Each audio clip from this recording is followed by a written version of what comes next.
अलग अलग प्रकार से अपना जीवन की कई यात्रा और कई सारे मुकाम पर उनकी अपनी पहचान बनी, लेकिन उन्हें अपनी जन्मभूमि पर सागर की धरती पर अपनी सारी संपदा लेकर के यहाँ आकर के जो विश्वविद्यालय का दान दिया था, वाकई वो उससे बड़ा दान कुछ हो नहीं सकता है। आधुनिक समय के लिए वो इतना बड़ा सम्मान है। मैं उनको नमन करते हुए अपनी बात कहूंगा। सागर के माध्यम से विश्वविद्यालय उस समय खोल दिया जब सागर के बारे में आज भी कई कठिनाइयां आती है, कई सारी चुनौतियां सागर और सागर के लोगों ने सहन की है। सागर ने हमेशा एक बात का साथ दिया और मैं उसका नमन करता हूं। आला उदल के जमाने से इस बुंदेलखंड ने कभी गुलामी के आगे सिर नहीं झुकाया, ये मुझे इस बात का सदैव गर्व रहा है। कोई क्या कर सकता है? कोई यही कर सकता है, कोई खाने को कम देगा, पीने को कम देगा, कोई व्यवस्था छीन लेगा, लेकिन स्वाधीनता तो नहीं छीन सकता है ना। अपने खून का बलिदान देने के लिए जब बुंदेल आगे बढ़ते तो धरती डोलने लग जाती है, कंपायमान होने लग जाता है। यह हजारों हजार साल से यहाँ की परंपरा रही है, इसलिए ये कष्ट में कभी इस बात के लिए कोई छोटा मन नहीं करता है।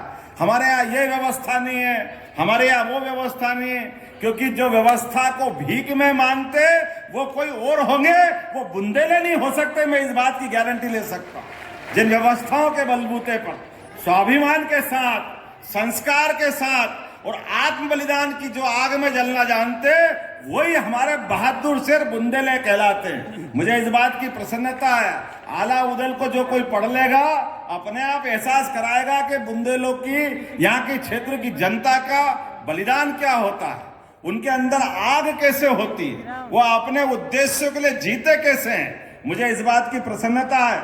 यशस्वी प्रधानमंत्री का अभिनंदन करें। बीना रिफाइनरी के माध्यम से उन्होंने रोजगार की भी बड़ी संभावना अगर चालू की तो सबसे बड़ी सौगात 50,000 करोड़ की आपके इस बुंदेलखंड के अंदर दी, इसी सागर जिले के बीना रिफाइनरी के माध्यम से। और एक नहीं, दूसरी सौगात यशस्वी प्रधानमंत्री के साथ यशस्वी पूर्व मुख्यमंत्री के लिए भी अभिनंदन करें, शिवराज सिंह चौहान जी के माध्यम से, जिनने केन बेतवा का बड़ा निर्णय कराया। मुझे इस बात की प्रसन्नता है, केन बेतवा के माध्यम से बुंदेलखंड की धरती भी पंजाब को पीछे छोड़ेगी, लहलहा के फसल के माध्यम से अपना मार्ग खुद बनाएगी, जिसके माध्यम से बड़े पैमाने पर रोजगार की जो कमी होती थी, स्वरोजगार की अपनी खुद की खेती हरी भरी करके अपना रास्ता खुद बनाएंगे। मैं इस बात के लिए प्रसन्नता और आनंद के साथ रहता हूं कि अपने इस क्षेत्र में आज के इस अवसर पर यहाँ पर लगभग 100 करोड़ की लागत से संत शिरोमणि रविदास जी के मंदिर का भी यही भूमि पूजन हुआ। यह भी सौभाग्यशाली धरती है। तो उस दौर में जब रविदास जी को जीवन और उनकी अपनी जीवन पद्धति और उनका व्यवसाय, कई प्रश्न उठाते थे लोग उस समय, लेकिन अपने परमात्मा पे विश्वास करके सनातन संस्कृति को धन्य करने के लिए कोई संत आगे बढ़े तो वाकई रविदास जी को नमन करने की जरूरत है। आज के इस दौर में वो विचार आज भी पूजनीय है। रविदास जी का विचार ये छोटा मोटा नहीं है। हरि का भजे सो हरि का होय, जात पात पूछे न कोई, कितना उदात्त विचार। छोटा हमारे समाज को फूट डालने के आधार पर अंग्रेजों से लेकर कई लोगों ने ऐसे ही षड्यंत्रों के बलबूते पर समाज को लड़ाते लड़ाते पता नहीं कितने कष्ट दिए। ऐसे कठिन काल में भी रविदास जी ने वो उदात्त भावना अपने पास रखी और ऐसे कई शिष्यों की मालिका खड़ी करी, जिसके भरोसे उन्होंने परमात्मा में विश्वास करने के लिए अपने उद्देश्य के आगे बढ़े। गंगा के किनारे बैठ करके बनारस के घाट पर इतना पवित्र विचार लेके कोई चल सकता है, वो एक ही नाम होगा, वो रविदास जी का नाम से बढ़कर कोई नाम नहीं होगा, जिनके पास चित्तौड़ की महारानी भी प्रणाम करके अपने आप को धन्य मानती है। ये रविदास जी का जीवन हो सकता है। हम सब के लिए सौभाग्य की बात है। मंदिर भी 10 करोड़ की लागत से बनने वाला है, ये भी हमारे लिए सौभाग्य की बात। ऐसे कई कई कारणों से सरकार तो बनती है, सरकार बनना भी चाहिए, लेकिन सरकार और सरकार में फर्क कैसा होता है, ये हमारी भारतीय जनता पार्टी की सरकार और अन्य सरकारों की तुलना करके देखा जा सकता है। माननीय यशस्वी प्रधानमंत्री के नेतृत्व में डबल इंजन की सरकार सरकार के बलबूते पे होने वाले काम और काम के जो धमक बनती है वो धमक को बताने की जरूरत नहीं है। एक ऑर्डर करा और 25,000 माइक जमा हो गए, आपको ध्यान में आएगा। दूसरी बार हिम्मत नहीं पड़ी, दूसरी बार बोलने की जरूरत भी नहीं पड़ी। ये जो अपनी अंदर की व्यवस्था है, आज जैन समाज से लेकर कई लोग इसका अभिनंदन कर रहे थे, तो वाकई वो मेरा अभिनंदन नहीं है, वो भारतीय जनता पार्टी के निर्णय का अभिनंदन है। हमारे यहाँ सभी के कानून है, ध्वनि प्रदूषण कानून भी है, उसका पालन करना हम सबकी जवाबदारी। हम इस देश के अंदर सभी धर्मों को लेके चलना जानते हैं, सभी धर्मों का सम्मान करते हैं, लेकिन मेरे कारण से आप परेशान हो, इस बात को कोई सरकार परेशान होने के लिए या सरकार उसको रोकना चाहती है। मैं आज के इस अवसर पर एक तो आपने जो मांग रखी, शैलेंद्र भाई, हमारे गोविंद भैया, बीडी जी, सबने कहा है कि यहाँ पर स्टेट यूनिवर्सिटी की जरूरत है, तो हमने कहा इसी साल जून से यहाँ विश्वविद्यालय की स्थापना करने की घोषणा करते हैं।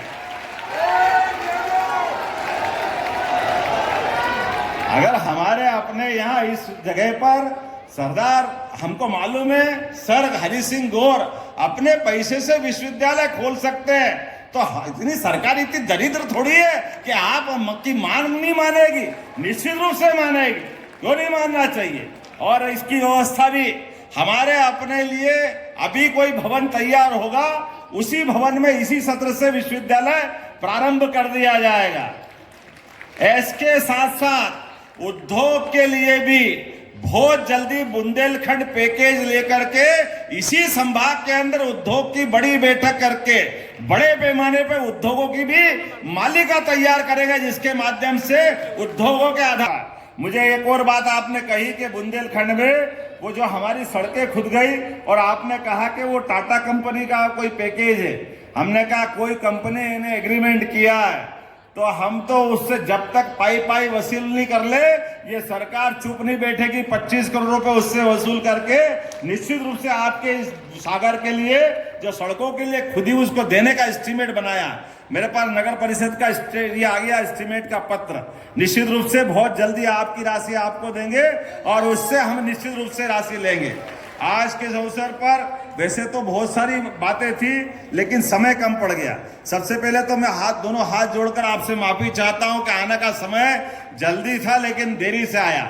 लेकिन आने के बाद हमने अपनी एक नियम बनाया कि आने के क्रम में हमारे अपने प्रशासनिक लेवल पर जो हमारे लॉ एंड ऑर्डर की मीटिंग हो, प्रशासन के जरिए निर्माण कार्यों की बातें हो, उसकी भी मीटिंग होना चाहिए। इसलिए संभाग की वो बैठक भी हमको करना है। इसलिए मैं उम्मीद कर रहा हूं आप सबके माध्यम से, आप मेरी अपनी बात को यहीं समाप्त करूंगा, लेकिन आपसे एक संकल्प करवा रहा हूं। अपने हाथ खड़े करो और आप भी खुद खड़े हो जाओ और हम सब संकल्प करें परसों के लिए कि राम जी के उस गर्भगृह में प्रवेश के लिए नरेंद्र मोदी जी जब अयोध्या में बैठ करके परमात्मा के लिए वो अद्वितीय क्षण हमको उपलब्ध करा रहे हैं, तो हम अपने अपने स्थान पर जो जहां है वहां बैठ करके दिवाली मनाएंगे, आनंद में सम्मिलित होंगे। बोलो तैयार है? तो अपनी मुट्ठी बांधो और एक बार बोलो जय जय श्री राम, जय जय श्री राम। बोले भारत माता की बहुत बहुत धन्यवाद। भारत माता की जय। बहुत बहुत धन्यवाद। आपके ये प्रखर और ओजस्वी विचारों से सागर की जनता लाभान्वित हुई। और अब मैं आमंत्रित करना चाहूँगी विभिन्न हितग्राहियों को। खाद्य विभाग के अंतर्गत उज्ज्वला योजना में श्रीमती शोभा रानी पटेल, राम प्रसाद